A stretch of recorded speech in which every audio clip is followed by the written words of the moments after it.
Der Mensch, der sonst zwar das Vergnügen recht gern genießt in vollen Zügen, legt just beim Reisen umgekehrt auf volle Züge wenig Wert. Der Urlaub ist erholsam meist, nicht nur für den, der ihn reist, auch den, der dableibt, freut die Schonung, die er genießt in stiller Wohnung. So zählen zu den schönsten Sachen oft Reisen, die die anderen machen.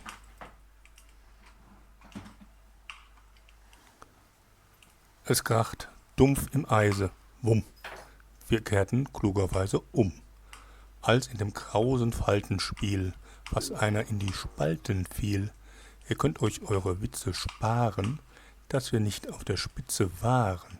Hat einer echten Mut, beweist ern, oft mehr durch Gipfelwut bemeistern.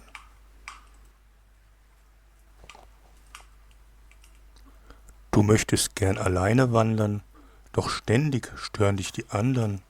Auch du bist, das bedenke heiter, ein anderer andern und nichts weiter.